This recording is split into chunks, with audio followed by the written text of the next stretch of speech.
आई वडिलांची ही 3 कामे मुलांचं आयुष्य बरबाद करतात. मित्रांनो, कधी असा विचार केलाय का, की तुम्ही खूप मेहनत करताय, रात्रंदिवस रक्ताचं पाणी करताय, प्रामाणिकपणाने जगताय, कोणाचंही वाईट चिंतेतही नाही, तरीही तुमच्या आयुष्यात दुःख संपायचं नाव का घेत नाही? तुमच्या पोटच्या मुलांच्या आयुष्यात सतत अडचणी का येत आहेत? त्यांचं लग्न ठरता ठरता का मोडतंय? त्यांना मिळालेले यश हातातून वाळूसारखं का निसटतंय? सावधान!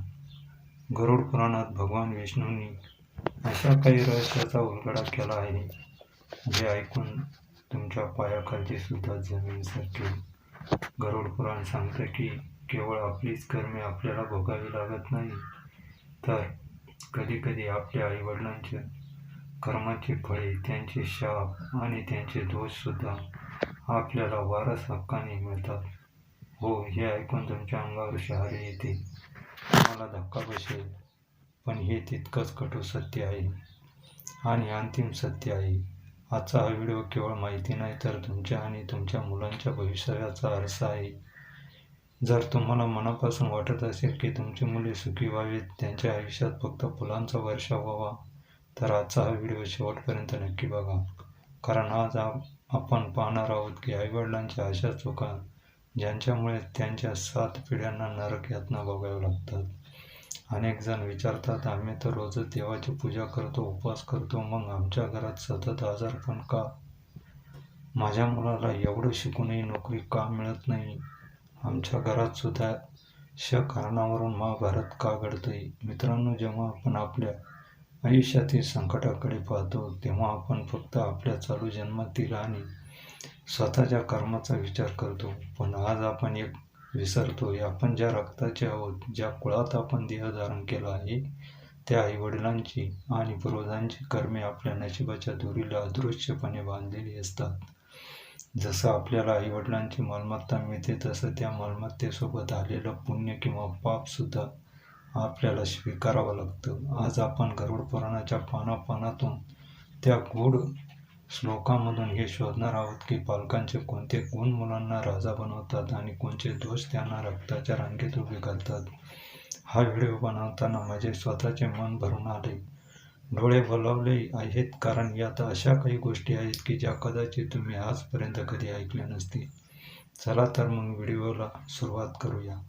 पहिलं आहे, गरुड पुराणात भगवान विष्णू पक्षीराज गरुडाला सांगतात की अधर्माने मिळालेले धन हे 10 वर्षापर्यंत टिकते, पण 11व्या वर्षी ते मुळासकट नष्ट होते. जर पालकांनी कोणाला फसवून लाच घेऊन गरिबाचा हक्क मासून रक्ताचे नाते विसरून संपत्ती जमा केली, तर ती संपत्ती त्याच्या मुलाच्या आयुष्याचं विष बनून येते. विचार करा, तुम्ही खूप कष्ट करून एक महाल उभा केला, पण त्या महालाची वीट जर कोणाच्या तरी रडण्याने भिजली असेल, तर तो महाल तुमच्या मुलाला कधीच शांत झोपू देणार नाही. अधर्माचा पैसा हा वळवीसारखा असतो, तो वरून चमकतो, पण तो तुमच्या मुलाच्या आरोग्याला, त्या बुद्धीला आणि त्यांच्या नशिबाला आतून पोखरून काढतो. तुम्ही तुमच्या मुलांसाठी बँकेत करोडो रुपये ठेवले असतील, पण त्या पैशाच्या मागे कोणाचे तरी तळतळाट असेल, तर तोच पैसा तुमच्या मुलाच्या दवाखान्यात, कोर्टाच्या पायऱ्या झिजवण्यात किंवा व्यसनामध्ये खर्च होईल. तो पैसा टिकणार नाही, उलट तो जाताना तुमच्या मुलाचं सुखही घेऊन जाईल. जर तुम्हाला वाटत असेल की भूतकाळात तुमच्याकडून किंवा तुमच्या वडिलांकडून कोणाचे मन दुखावले गेले आहे, तर त्यांचे प्रायश्चित्त करणे आवश्यक आहे. तुमच्या उत्पन्नातील किमान 1% हिस्सा गुप्त दान म्हणून द्या. दर शनिवारी गरिबांना, अनाथ मुलांना मनापासून अन्नदान करा. कर्माचा हा जुना हिशोब चुकता करण्याचा हाच एकमेव मार्ग आहे, लक्षात ठेवा. दान हे पापे जाळून टाकते. दुसरा अत्यंत महत्त्वाचा आणि भीतीदायक संकेत म्हणजे कुळधर्म आणि कुळचार विचारणे. गरुड पुराणानुसार जे पालक आपल्या कुलदेवतेची पूजा विसरतात, घरातील जुन्या परंपरा मोडीत काढतात, आपल्या पितरांचे स्वार्थ अर्पण करत नाही, त्यांच्या मुलांच्या आयुष्याला पितृदोष नावाचे मोठे वादळ येते. मित्रांनो, झाड कितीही मोठं असलं तरी त्याचं मूळ सुकलेलं असेल, तर त्या झाडाला फळ कधीच लागणार नाही आणि लागली तरी गोड कधी असणार नाही. आपले हे पूर्वज आपली मुळे आहेत. आईवडील भक्तीपासून दूर असतील, तर घरात देवाची आठवण काढली जात नसेल, तर त्या मुलांच्या मनात अशांतता आणि वैफल्य निर्माण होते. आपण पाहतो, मुले खूप शिकतात, पण आईवडिलांना मान देत नाहीत का? कारण त्यांच्या घरात संस्काराची ती भक्तीची ज्योतच विझलेली असते. कुलदेवतेचा कोप म्हणजे आयुष्यात पावलोपावली येणारे अडथळे. दररोज सकाळी आंघोळ झाल्यावर मुलांच्या हाताने देवासमोर दिवा लावा. त्यांना सांगा की हे आपले कुलदैवत आहे. वर्षातून एकदा न चुकवता आपल्या कुलदेवीच्या गावी दर्शनाला जा. पितृपक्षात पितरांचे स्मरण करा. कुलधर्माचे पालन केल्याने मुलांच्या बुद्धीमध्ये सात्विकता येते आणि त्यांच्यावरील वाईट शक्तीचा प्रभाव कमी होतो.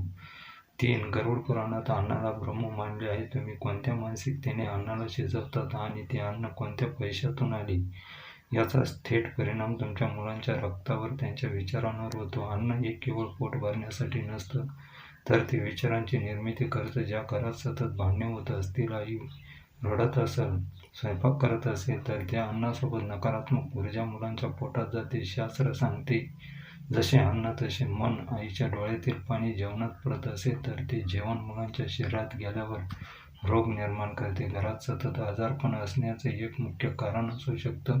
कधी शांतपणे विचार केला की तुमच्या मुलाला एवढा राग का येतो? तो प्रत्येक गोष्टीवर चिडचिड का करतो? तो तुमच्याशी उलट का बोलतो? कदाचित त्याच्या पोटात जाणाऱ्या अन्नांमध्ये तुमची अस्वच्छता, तुमचा क्रोध आणि तुमची भीती मिसळलेली आहे. आईच्या मायेने बनवलेले जेवण अमृतासारखं असतं, पण रागाच्या भरात बनवलेले जेवण हलाल विष बनतं. अन्न शिजवताना कधीही गप्पा मारू नका किंवा टीव्ही बघू नका. त्याऐवजी मनातल्या मनात राम नाम, ओम नमः शिवाय किंवा श्री स्वामी समर्थ या मंत्राचा जप करा. भोजन तयार झाल्यावर देवाला नैवेद्य दाखवा आणि मगच मुलांना द्या. त्यामुळे अन्नातील सर्व नकारात्मक नष्ट होते आणि ते अन्न चौथा आहे, अनेकदा आपण आपल्या स्वार्थासाठी किंवा केवळ मजेसाठी मुक्या प्राण्यांना त्रास देतो. गरुड पुराणानुसार प्राण्यांची हत्या करणे किंवा त्यांना छळणे हे महापाप आहे आणि त्यांचे फळ थेट पुढच्या पिढीला भोगावे लागते. निसर्गातील प्रत्येक जीवात ईश्वराचा अंश असतो. एखाद्या गायीला लाथ मारून किंवा एखाद्या कुत्र्याला दगड मारून जर तुम्ही पुढे जात असाल तर लक्षात ठेवा, त्या जीवांचे जे आर्द्र निश्वास बाहेर पडतात ते तुमच्या मुलांच्या प्रगतीत अडथळे आणतात. जेव्हा तुमची मुलं परीक्षेला जाताना किंवा नोकरीच्या इंटरव्ह्यूला जातात तेव्हा तुमच्या हाताने पिढा दिलेला तो मुका प्राणी यमराजाच्या दरबारात साक्ष देत असतो. घराबाहेर आलेला भिक्षुक किंवा एखाद्या भुकलेला प्राणी जर तुमच्या दारातून उपाशी गेला तर त्या घराची लक्ष्मी सुद्धा त्यांच्यासोबत निघून जाते. तुम्हालाही असं वाटतंय का की तुमच्याकडे सगळं असूनही घरात समाधान नाहीये? पैसा आहे, घर आहे, पण सुख नाहीये. कुठेतरी काहीतरी चुकतंय असं वाटतंय ना? कदाचित कोणी एका मुक्या जीवाचे डोळे तुमच्याकडे यायची यातना करत असतील. त्यांचा तळतळाट तुमच्या मुलांच्या सुखाच्या आड येत असेल. एक नियम करा, तुमच्या दारात पहिली पोळी ही गायीसाठी असेल. गो ग्रास. शक्य असल्यास मुंग्यांना साखर पीठ टाका. उन्हाळ्यात पक्ष्यांना पाणी ठेवा. 21 दिवस हा नियम सलग पाळून बघा. तुमच्या मुलांच्या आयुष्यातील जुने अडथळे कसे दूर होतात हे तुम्हाला स्वतःला अनुभवायला मिळेल. 5 आहे, ज्या पालकांनी आपल्या आयुष्यात कधीतरी स्वार्थासाठी कोणाची तरी फसवणूक केली आहे, कोणाची मालमत्ता हडपली आहे किंवा न्यायालयात खोटी साक्ष देऊन एखाद्या निष्पापाचे आयुष्य उद्ध्वस्त केले आहे, त्यांच्या कर्माचा भीषण फटका त्यांच्या मुलांच्या वैवाहिक आयुष्याला बसतो. कर्माचे चक्र हे अतिशय सूक्ष्म आहे. जर तुम्ही एखाद्याच्या मुलाचे हक्क हिरावून घेतले असतील तर ईश्वर तुमच्या मुलांच्या नशिबातील आनंद कर्म करतो. गरुड पुराण सांगते की खोट्या साक्ष देणाऱ्या व्यक्तीला गौरव नरकात स्थान मिळते आणि त्यांच्या पिढ्यांना पृथ्वीवर दुःख भोगावे लागते. तुमच्या एका खोट्या बोलण्यामुळे जर कोणाचं घर उद्ध्वस्त झालं असेल तर तुमच्या मुलांच्या संसारात कधीच शांतता नांदणार नाही. जर तुम्ही कोणाचे नुकसान केले असेल तर ती व्यक्ती जिवंत असेल तर शक्य असल्यास तिची माफी मागा किंवा तिचे नुकसान भरून द्या. जर ते शक्य नसेल तर त्या व्यक्तीच्या नावाने एखाद्या अनाथ आश्रमात किंवा मंदिरात मदत करा. दर पौर्णिमेला सत्यनारायणची पूजा करा. कळकळीने माफी मागा. 6 आहे, गरुड पुराणातील सर्वात भीषण आणि कठोर शिक्षेपैकी एक म्हणजे अनैतिक संबंधाचे पाप. ज्या पालकांचे चरित्र शुद्ध नसते त्यांच्या मुलांना समाजात केवळ अपमानाचा सामना करावा लागतो. एवढंच नाही तर त्यांची मुलेसुद्धा कुमार्गाला लागतात किंवा व्यसनाधीन होतात. चारित्र्य हे कोणत्याही घराचा पाया असतो. जर पाया सडलेला असेल तर त्यावर उभी राहणारी मुलांच्या भवितव्याची इमारत कशी टिकणार? आई-वडिलांच्या गुप्त पापाची फळे मुलांना व्याधीन रूपात किंवा मानसिक आजाराच्या रूपात भोगावी लागतात. मुलांचे संस्कार हे पालकांच्या वर्तणुकीवर अवलंबून असतात. जर तुम्ही स्वतःशी प्रामाणिक नसाल तर त्यामुळे तुमची मुलं जगाशी प्रामाणिक कशी राहतील? दररोज सकाळी किमान 108 वेळा गायत्री मंत्राचा जप करा. हा मंत्र बुद्धी आणि विचारांना शुद्ध करतो. दर रविवारी सूर्याला अर्घ्य द्या. वाईट संगतीपासून स्वतःला आणि मुलांना दूर ठेवा. मनात येणारे वाईट विचार देवांच्या चरणी अर्पण करा. 7वा आहे, ज्या घरात फक्त मी आणि माझे कुटुंब एवढाच विचार केला जातो तिथे कधीच कोणाला मदत केली जात नाही. त्या घरातील मुले अत्यंत स्वार्थी, एकाकी आणि कटू निघतात. गरुड पुराणानुसार दानामुळे केवळ पैसा शुद्ध होत नाही, कर्माचा कचराही साफ होतो. जर तुम्ही या समाजाकडून फक्त घेतच राहिला आणि परत काहीच दिलं नाही तर निसर्ग वसुली करायला लागतो. मग ती वसुली आजारपण, अपघात किंवा नुकसानीच्या रूपात होते. पालकांनी आपल्या हाताने पुण्य कमवलेले असेल तर ते पुण्य मुलांच्या डोक्यावर छत्रीसारखं काम करतं. जेव्हा एखादं संकट मुलांवर येतं तेव्हा पालकांनी केलेलं दान त्यांच्यात आड येतं आणि त्यांना वाचवतं. दर महिन्याला आपल्या कमाईतील एक छोटासा हिस्सा समाजकार्यासाठी किंवा गरजू विद्यार्थ्यांच्या शिक्षणासाठी खर्च करा. मुलांच्या वाढदिवसाला केक कापण्यापेक्षा त्यांच्या हस्ते वृक्षारोपण करा किंवा गरिबांना कपडे वाटा. हीच संस्काराची शिदोरी त्यांना आयुष्यभर पुरेल. मित्रांनो, हे सगळं ऐकून मनावर दडपण घेऊ नका. गरुड पुराण आपल्याला घाबरवण्यासाठी नाही तर आपल्याला जागा करण्यासाठी आहे. आई-वडील हे मुलांचे पहिले चालते बोलते देव असतात. तुमच्या हातून घडलेले प्रत्येक छोटं चांगलं कर्म तुमच्या मुलांच्या आयुष्याभोवती एक अभेद सुरक्षा कवच बनतो. तुम्ही जेव्हा पहाटे उठून स्वामी समर्थांच्या फोटोसमोर बसता, डोळे मिटून स्वामी समर्थ जप करता, तेव्हा त्या प्रार्थनेची कंपनी तुमच्या मुलांच्या आयुष्यातील येणारी वादळे शांत करत असतात. तुमच्या डोळ्यातील भक्तीचं पाणी त्यांच्या नशिबावरचे काळे डाग पुसून टाकत असतं.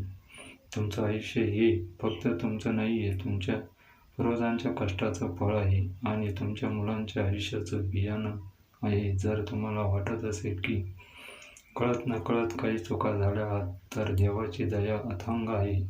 पश्चाताप हाच मोठा धर्म आहे. आजच संकल्प करा की इथून पुढे माझं प्रत्येक पाऊल सत्याचं असेल, माझ्या वाणीत गोडवा असेल आणि माझ्या प्रत्येक कर्मात दुसऱ्याचं कल्याण असेल. मित्रांनो, आजचा हा व्हिडिओ कसा वाटला? केवळ हा व्हिडिओ नाही तर ते आपल्या आयुष्याचं सार आहे. मित्रांनो, तुम्हाला असं कधी जाणवलं का की तुमच्या कर्माची फळं तुमच्या समोर आली आहेत किंवा तुमच्या आईवडिलांच्या पुण्यामुळे तुम्ही आज सुरक्षित आहात? तुमचा तो अनुभव कमेंटमध्ये नक्की लिहा. जर तुम्हाला हा व्हिडिओ मनापासून आवडला असेल तर तुमच्या डोळ्यात पाणी आलं असेल तर व्हिडिओला एक लाईक नक्की करा आणि हा व्हिडिओ तुमच्या नातेवाईक मित्रांना शेअर बी करा. ज्यांच्या घरी लहान मुले आहेत त्यांना शेअर करा. ही एक मोठी समाजसेवा आहे. श्री स्वामी समर्थ. आणि या व्हिडिओला एक लाईक करून चॅनलवर नवीन असाल तर चॅनलला बी सबस्क्राईब करा. श्री स्वामी समर्थ.